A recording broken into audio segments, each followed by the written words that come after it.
One key technique you must do with every client that has shoulder issues, neck issues, and headaches coming up next.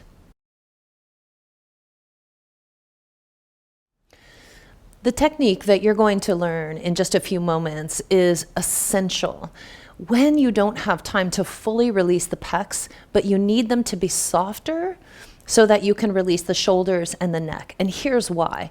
The pecs pull the shoulders forward and the head and neck forward. The pecs are often the kind of silent cause of a lot of issues in the shoulders, shoulder bursitis, rotator cuff injury, rounding in the shoulders, loss of range of motion in the shoulders, neck issues, headaches. All of that is relative. It often begins in the pectoral muscles because the pecs pull the shoulders forward and down, and they anchor the collarbones down because pec major attaches all along the collarbones. So you can see that the pecs, when they get short, they pull everything down and forward, and your client comes in like this going, I can't move my head, or I can't really move my arms. When you can lift the pecs off the rib cage, it frees the shoulders, so then you can do your work in the rotator cuff. But if you skip this step that you're about to learn, what I call the pectoral pull, if you skip this step, you will not be nearly as effective. And I learned that the hard way working many years on people's rotator cuff, blah, blah, blah, all the things.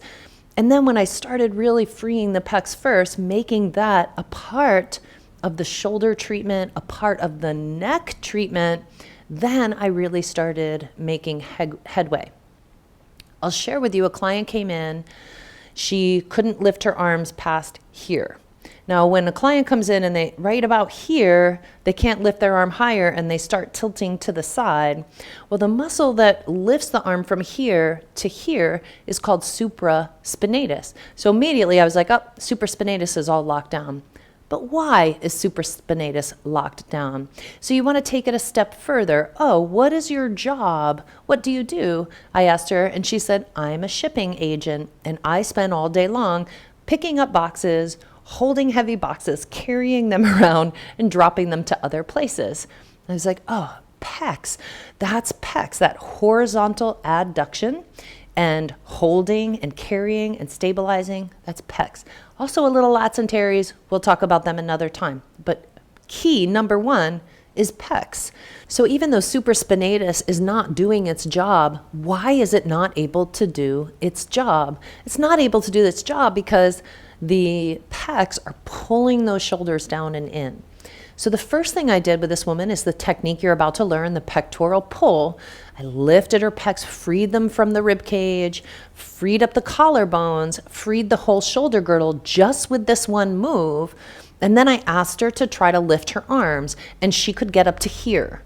Just doing this next move, she went from here to here.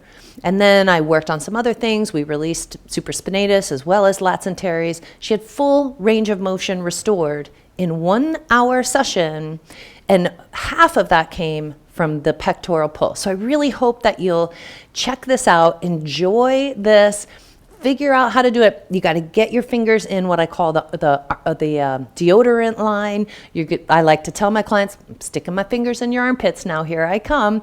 And they don't care, they love it. It's much more, it feels much better than it looks. So give it a try. Try it with some of your current clients who are experiencing neck and shoulder issues and see how effective, how amazingly effective this one technique is. Thanks for watching. I'm Kat here at FreeBody. Now let's go to that practice.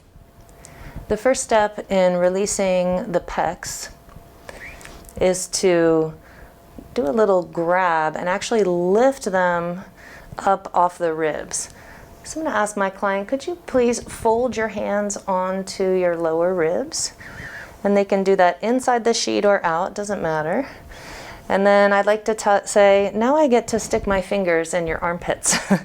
And then what I'm going to do is I'm actually going to grab her elbows, slide her shoulders up toward her ears just a little bit. And that gives me a little more room to get my fingers in there. Then I'm going to slide my fingers into her armpits. And I need to get down in there. So think about the deodorant line. Where does the person put deodorant? And try to get that so that you're right in the middle of the armpit, so that you can literally grab pec major on either side. And then I'd like to work with their breath. So take a nice big breath, let the breath come up into the chest. There you go, beautiful. And then exhale, let your whole body get heavy. And see how I'm still holding a little bit of traction there on these pecs. And again, if you could rise the breath nice and big up into the chest. I'm going to lean my body back a little bit more. And exhale. That feels okay. It's not too much pull. Great. And one more breath. We're going to rise that breath way up. I'm going to give one more big pull, leaning back. And then now as she exhales, I take the pecs with me. I give them a nice little squeeze and grab and kind of press them down toward her feet. So that's just a really nice way to start releasing the pecs from being kind of adhered to the rib cage. And then now I have this nice grab here where I can feel the two sides of pec major.